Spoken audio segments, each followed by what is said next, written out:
besoin au désir, de la sensation au fond à la représentation. Il dit que bon, ça a dû être motivé peut-être par des circonstances bien précises, mais qui restent inexpliquées. Et même chose par rapport au langage. Il a fait aussi un discours sur les langues, sur l'origine des langues. Et il essaie de retrouver pourquoi à un moment donné les hommes commencent à parler, à articuler, à avoir cette capacité de nommer des choses en leur absence, donc cette faculté d'abstraction. Et en fait, finalement, ça reste quand même très, très mystérieux. Donc, toujours est-il que c'est avec le langage que les hommes ont pu progresser, puisqu'ils ont pu échanger, et ils ont pu développer des connaissances.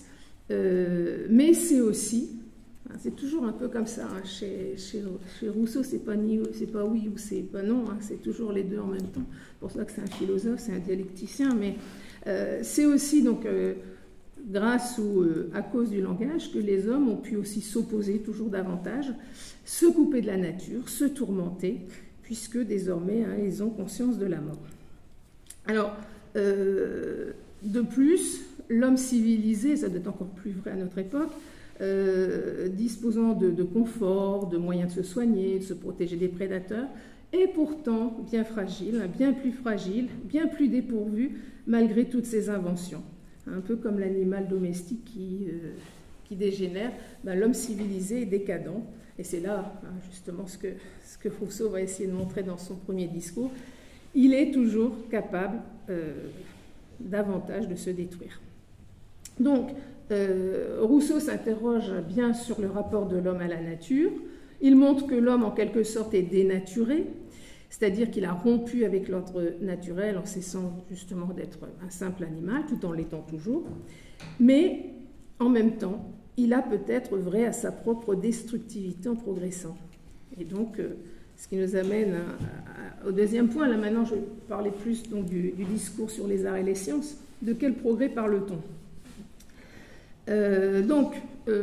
On l'avait déjà évoqué, Rousseau, c'est donc un philosophe du siècle des Lumières, donc siècle du progrès. Les Lumières, c'est la raison, et donc on croit à cette époque au progrès de la raison, et donc au progrès des hommes. Mais Rousseau donc, a cette rare particularité, la particularité d'être un des rares penseurs à ne pas avoir été enthousiasmé par l'idée de progrès. C'est très marquant par rapport aux autres philosophes. Et parce qu'en fait, le siècle des Lumières montrait une grande confiance en l'idée de progrès, qui devait permettre à la fois l'amélioration de la vie matérielle, mais aussi, évidemment, du comportement moral de l'homme. Et donc, dans le premier discours, Rousseau, lui, va affirmer que le progrès lié à la vie sociale, du fait qu'on soit ensemble, c'est ensemble qu'on va progresser, parce que tout seul, on reste finalement dans un état relativement proche de la nature. D'ailleurs, on voit ça aussi très bien dans un autre film de Truffaut, Victor de l'Aveyron, l'enfant sauvage. On voit bien que seul l'être humain, il a bien du mal à développer les potentialités naturelles qu'il peut avoir en lui. Donc, ce progrès, pour Rousseau, au lieu de rendre meilleur l'homme et la vie, et sa vie, eh bien, va le pervertir. Alors, pourquoi ? Alors, en fait, Rousseau va partir de l'idée que la facilité, le luxe même, que permettent les sciences et les arts, vont ramollir les hommes, entre guillemets, mais c'est quand même son idée, parce qu'en fait, ils vont se mettre à se préoccuper de futilité et ils vont oublier un peu leur servitude. On verra, on en parlera peut-être un petit peu, mais il y a vraiment aussi une dimension sociale et politique, puisque après ça, il écrira le contrat social. Mais donc, ils vont être préoccupés de servitude, et pas de servitude, de futilité. Ils vont être donc soumis sans vraiment s'en rendre compte, et les tyrans, nous dit Rousseau, vont pouvoir en profiter.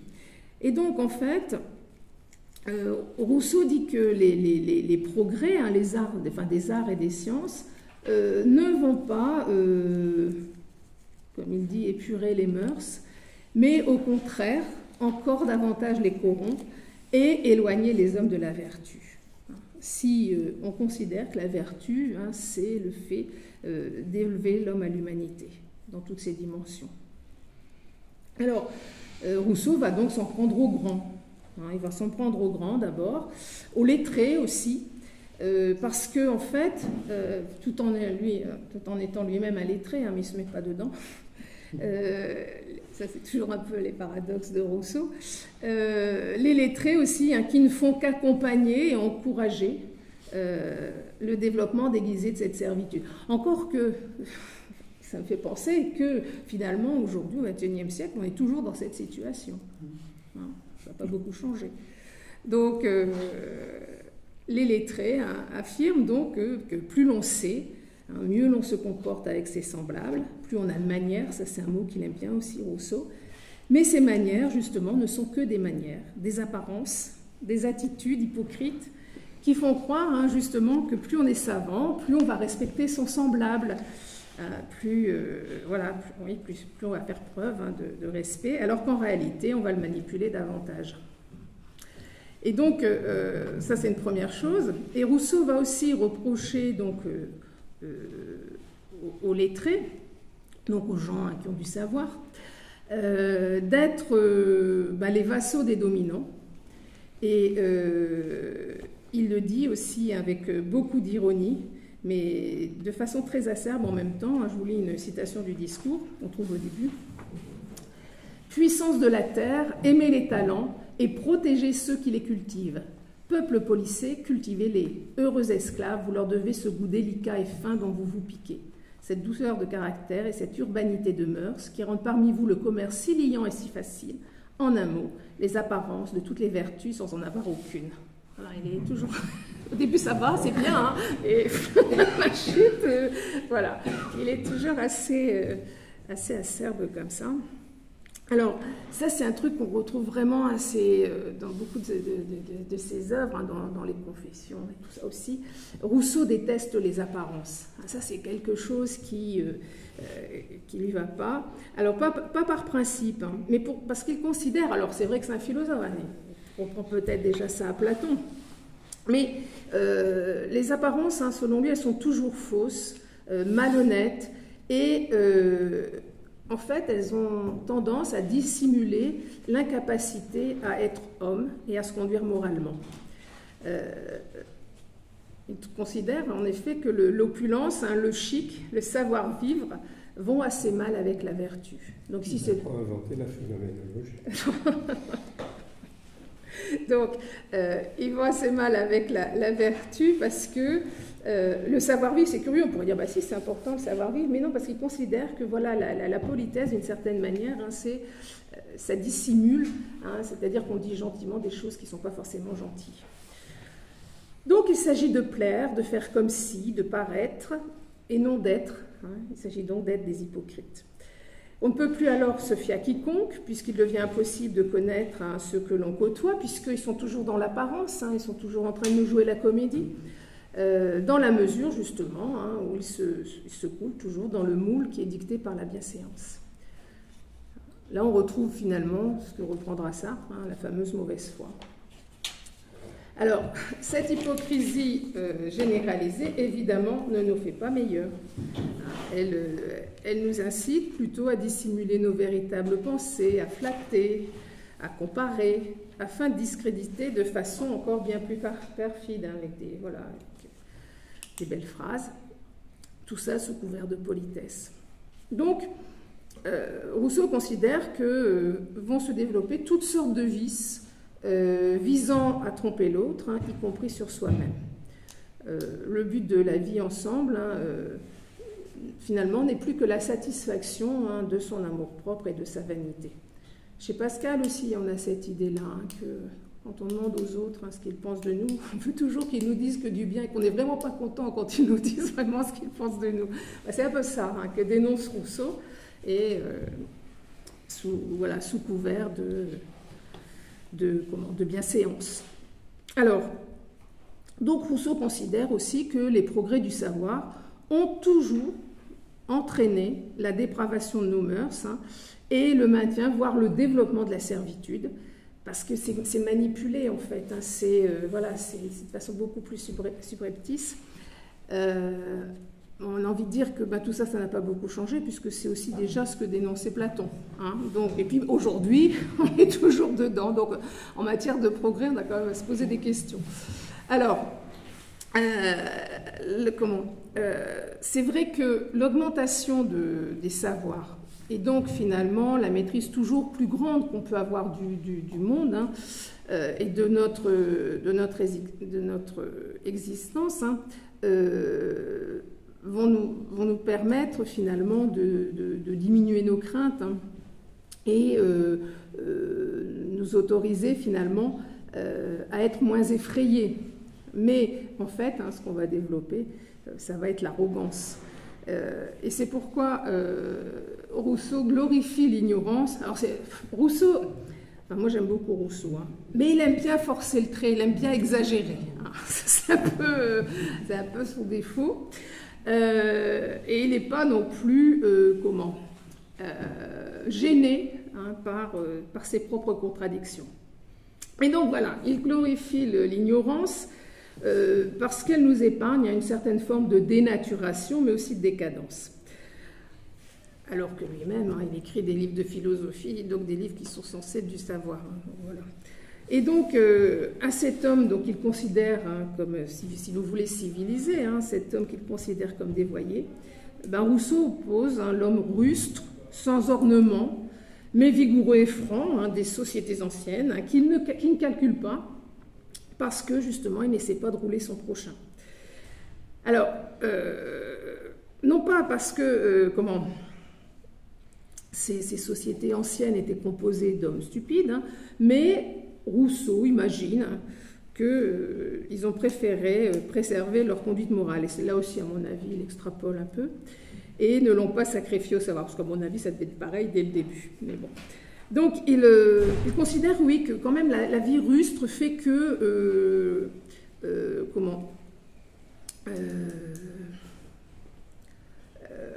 on ne va pas mettre en avant l'élégance et le raffinement, hein, et au contraire, on va essayer de privilégier la sincérité et non pas la superficialité.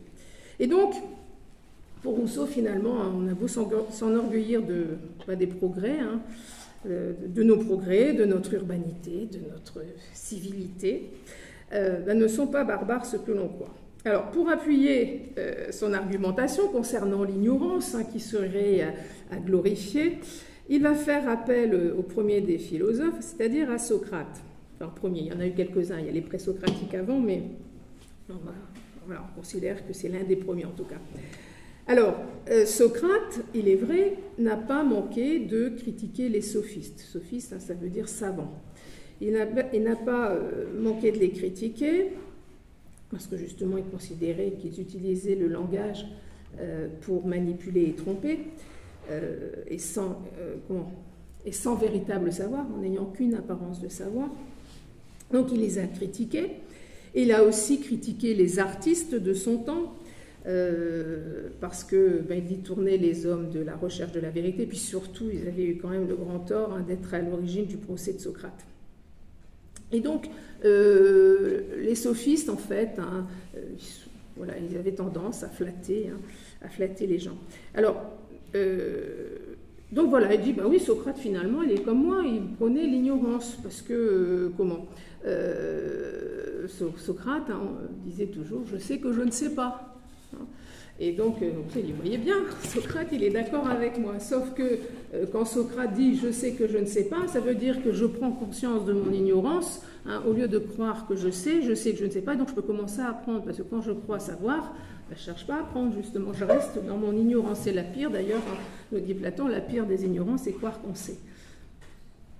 Et donc là, Rousseau, hein, il tord un peu la pensée de Socrate. Alors, pour autant, donc voilà, là, l'ignorance est quand même mieux, on fait moins ça nous dénature moins, ça nous rend moins hypocrites, etc., certes. Pour autant, il ne fait pas non plus, Rousseau, une idéalisation de l'homme avant le développement de la civilisation. Il dit même que la nature humaine, au fond, n'était pas meilleure. Donc l'histoire de l'homme est naturellement bon, on ne trouve pas ça chez Rousseau. Donc, mais voilà, elle était plus simple à comprendre, plus lisible, ce qui évitait en fait d'inventer des moyens pour tromper l'autre. Et donc ça réduisait le développement du vice. Donc voilà, la simplicité, c'est aussi quelque chose qu'apprécie beaucoup Rousseau. Ça évite qu'on devienne trop méchant.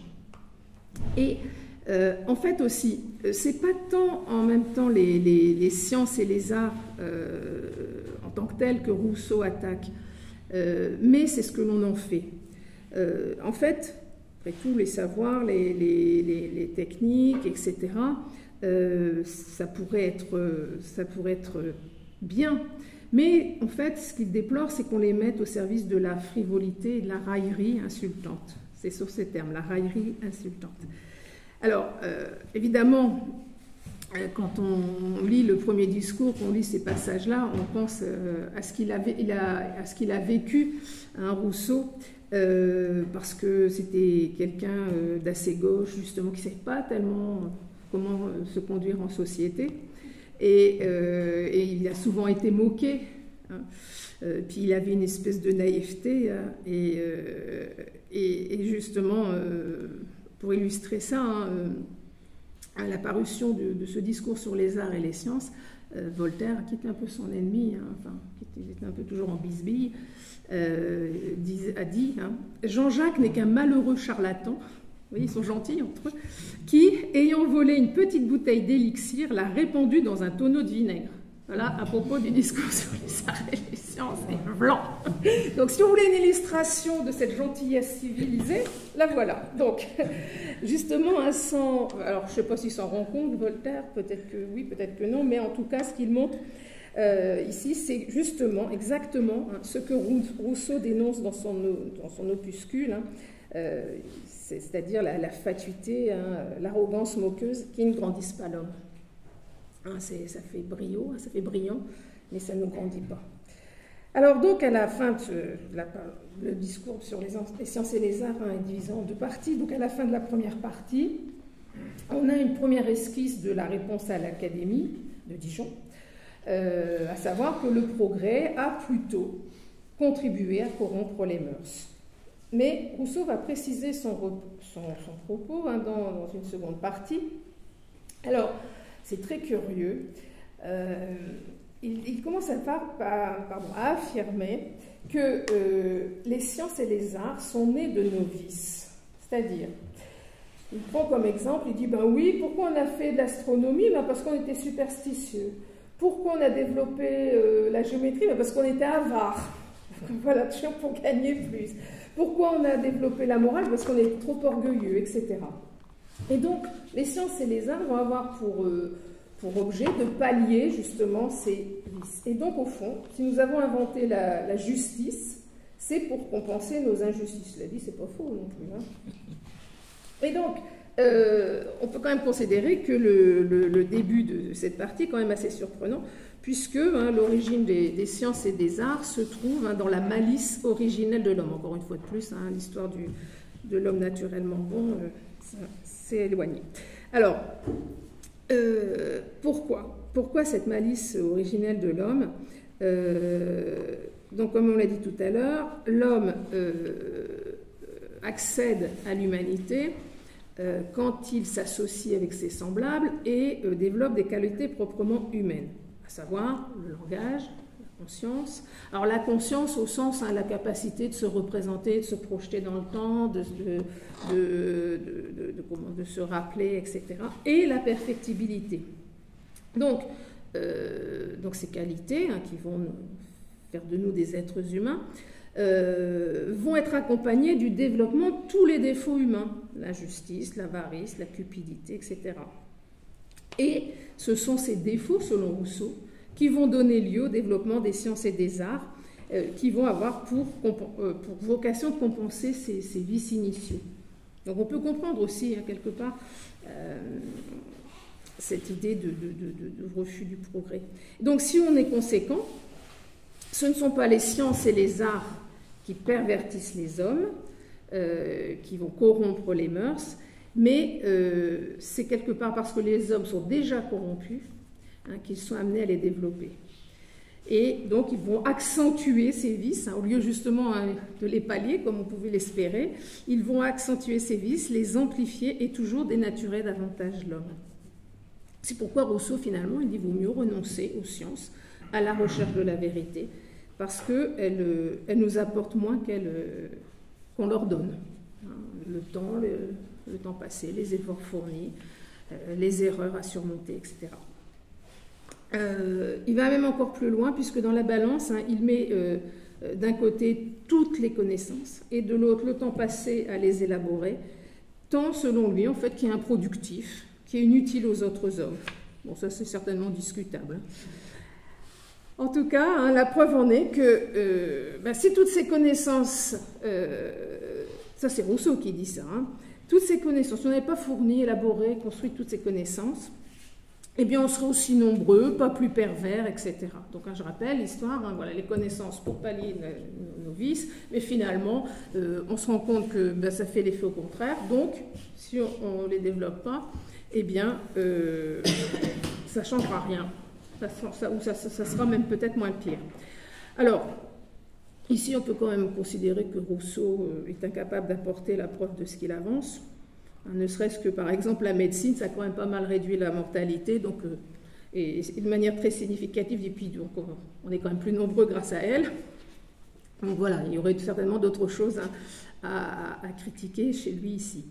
Alors, il dénonce aussi l'oisiveté, la mère de tous les vices, de tous ces gens qui consacrent leur vie au savoir, aux lettres, aux arts, et en général, hein, mais une fois de plus, n'est-ce pas ce que lui-même fait, hein, voilà, toujours. Alors, en même temps, il n'y a pas d'autre moyen pour exprimer ça, et puis c'est pas parce qu'il y a une contradiction que ce qui est dit par ailleurs est faux. Hein, je veux dire par là, c'est pas parce que on est capable de se rendre compte de quelque chose en disant il faudrait faire ci, mais qu'on n'est pas capable de le faire, que c'est pas pourtant ça qu'il faudrait faire. Enfin, je ne sais pas si je suis claire. ça va. Donc, voilà. Donc, il s'en prend aussi, Rousseau, au luxe. Hein, donc, ça, c'est lié à l'oisiveté aussi. Qui va se développer en même temps que les sciences et les arts, puisqu'on va avoir plus de confort, hein, plus de possibilités. Et donc, parce qu'en fait, les sciences et les arts vont favoriser le raffinement, le déploiement du faste, on va pouvoir en montrer, mais aussi donc la richesse, et surtout le désir de s'enrichir, et forcément toujours au détriment d'autres hommes, hein, qui se trouvent alors réduits à de simples marchandises que l'on monnaie. Ici, on retrouve le côté un peu social et politique de Rousseau, puisqu'il nous dit, hein, ça aussi c'est des choses qui le désapprouvent complètement, enfin qui le heurtent beaucoup.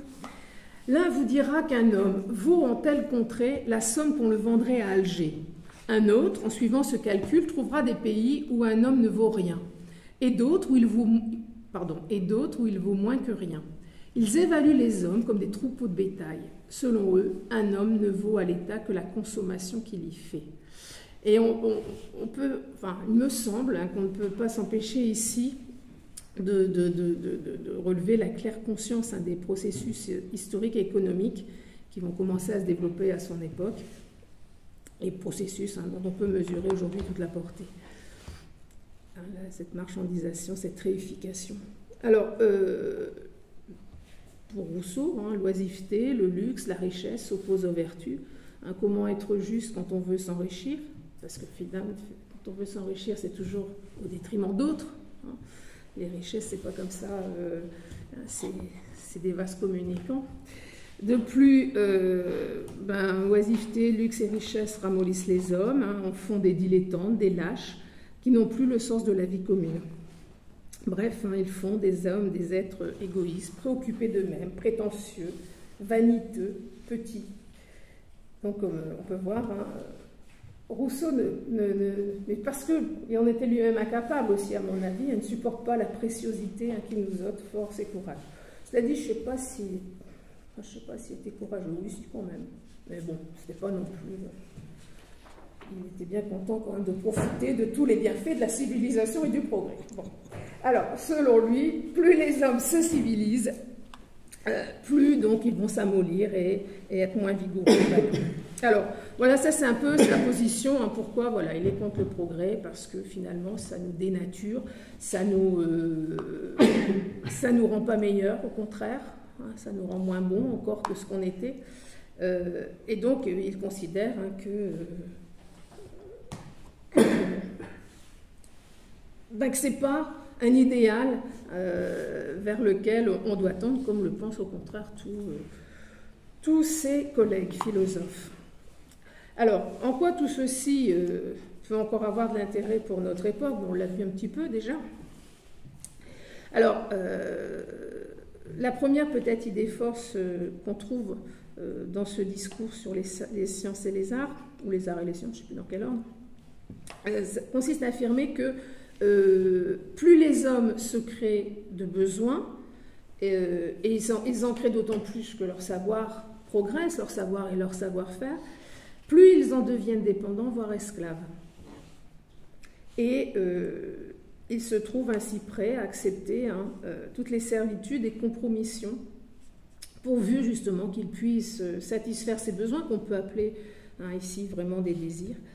Et on peut évidemment, on ne peut pas s'empêcher évidemment de penser à notre société de consommation qui a poussé donc au paroxysme cette dialectique, création de besoins, satisfaction de besoins, création de nouveaux besoins. Et ça justement, ça a été possible grâce au progrès de la technique qui a su s'adjoindre donc les services de la science.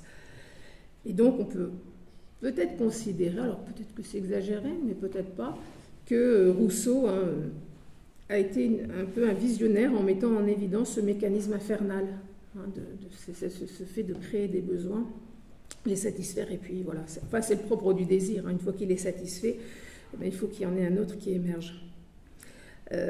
Par ailleurs, Rousseau considère que si, donc on l'a vu, la civilisation affaiblit la résistance des corps, on est moins fort, on est moins courageux, on est moins vaillant, etc. Elle est aussi nuisible à l'âme. Alors, il dit quelque chose, c'est curieux. Enfin, il dit qu'en fait, la civilisation donc, apprend aux enfants des choses inutiles et méconnaît les choses essentielles. Donc Rousseau, il a fait aussi un traité d'éducation, Émile, ou de l'éducation, où justement il explique comment il faut élever les enfants. Et voilà, je vous lis un passage. Moi, je trouve que ça résonne aujourd'hui. Vos enfants ignoreront leur propre langue, mais en parleront d'autres qui ne sont en usage nulle part. Moi, ça fait toujours penser au SMS, vous savez, un truc en langage incompréhensible. Ils sauront composer des vers qu'à peine ils pourront comprendre, sans savoir démêler l'erreur de la vérité. Ils posséderont l'art de les rendre méconnaissables aux autres par des arguments spécieux. Mais ces mots de magnanimité, d'équité, de tempérance, d'humanité, de courage, ils ne sauront ce que c'est. Alors, il est un peu rude, le père Rousseau, ici, mais c'est vrai que... Enfin, c'est vrai. On peut constater qu'il y a quand même une espèce... Alors, en tout cas, sur le plan de la langue, il y a une espèce quand même d'augmentation de l'ignorance. Enfin, je veux dire, je ne sais pas si vous avez l'occasion de lire des textes... Enfin, nous, on a souvent eu l'occasion, et ça, on a vu quand même que ça se dégradait. Et il paraît que maintenant, c'est pareil aussi dans le supérieur. Et alors, on pourrait dire, c'est pas gênant, après tout, qu'est-ce que ça peut faire, sauf que si on ne maîtrise pas une langue, on maîtrise difficilement la pensée. Et moins on a de mots, moins on peut penser, puisque la pensée, forcément, elle s'inscrit forcément dans le langage. Donc c'est ça qui est problématique, et puis aussi avec toutes les... Enfin, quoi que les jeunes entre eux se comprennent, finalement, avec toutes les abréviations. Mais c'est vrai qu'à un moment donné, on risque peut-être de perdre un peu de sens aussi. Alors, donc, en tout cas, Rousseau considère que les sciences et les arts contribuent à l'inégalité entre les hommes, puisque d'une certaine manière, il valorise les talents et méprise les vertus. Lui considère que les savants ne doivent pas travailler à leur gloire personnelle, mais doivent mettre leur savoir au service de tous afin de les rendre meilleurs. Cela dit, on pourrait considérer que c'est quand même ce qui se passe, un petit peu le savoir, il est mis au service de tous. Hein. Ouais. Mais c'est vrai que, comment? Alors bon, c'est vrai que c'est le 18e, hein, donc c'est pas pareil, on n'a pas les écoles comme on a aujourd'hui. Mais c'est pareil, si on regarde les programmes scolaires aujourd'hui, ben, le savoir, il commence, enfin je sais pas, il tend quand même à s'estomper de plus en plus. Alors, donc il dit aussi encore, je crois que ce sera la dernière citation pour ce soir, « Mais tant que la puissance sera seule d'un côté, les lumières et la sagesse seules d'un autre, les savants penseront rarement de grandes choses, les princes en feront plus rarement de belles, et les peuples continueront d'être vils, corrompus et malheureux. » À méditer. Alors, il est pessimiste, mais en même temps, quand on voit notre réalité. Alors, donc même si donc, les sciences, les sciences et les arts ont contribué à corrompre les mœurs, ils ne nous rendent ni meilleurs ni pires finalement, hein, ni meilleurs ni plus heureux. Ce discours se termine sur une note un peu plus optimiste, c'est-à-dire que Rousseau dit il ne faut pas les supprimer, mais il faut peut-être mieux les employer. Alors c'est ce qu'on dit encore parfois aujourd'hui à propos justement de la technique, parce qu'on peut considérer que la finalité initiale de la technique avait pour vocation justement d'améliorer, de conserver la vie. Quand Descartes dit on va pouvoir devenir comme maître et possesseur de la nature, c'est ce qu'il a en tête. Elle ne doit pas être une fin en elle-même, elle doit toujours être un moyen. Et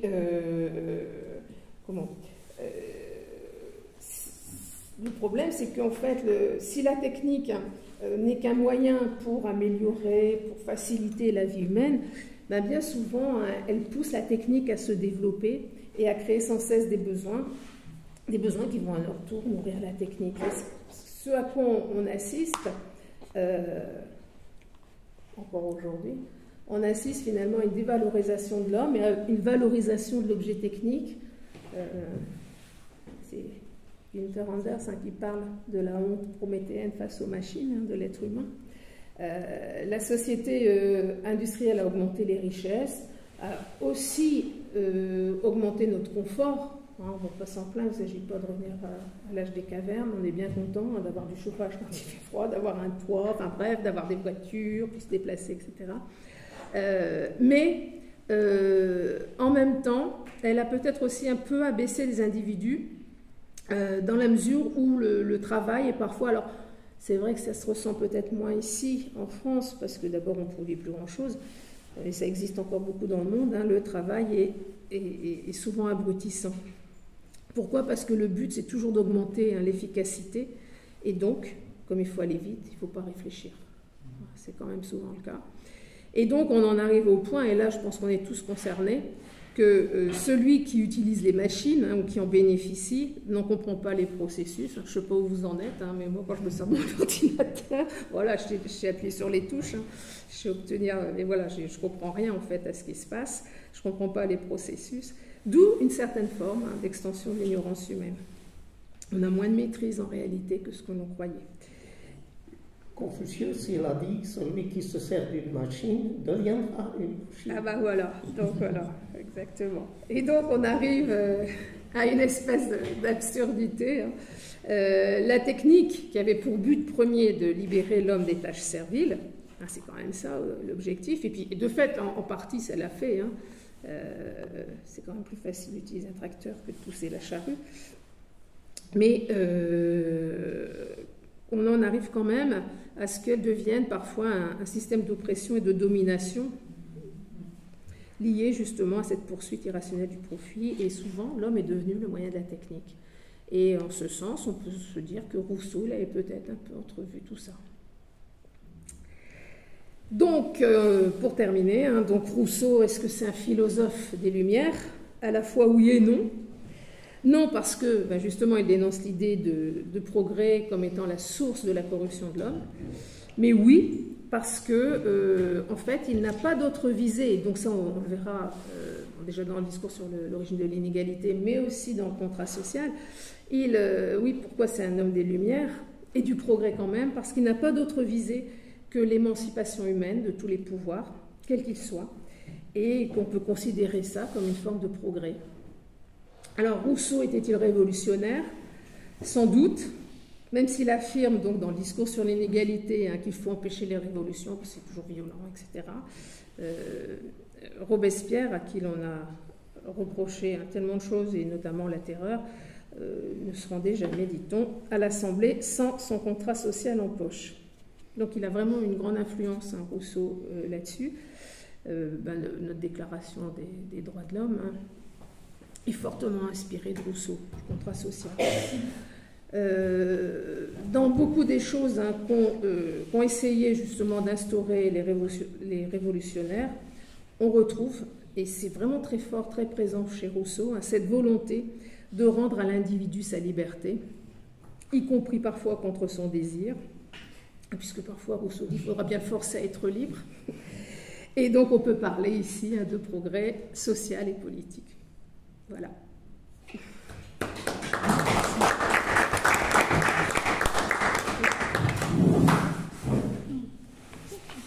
Voilà. Je ne sais pas si vous avez des questions.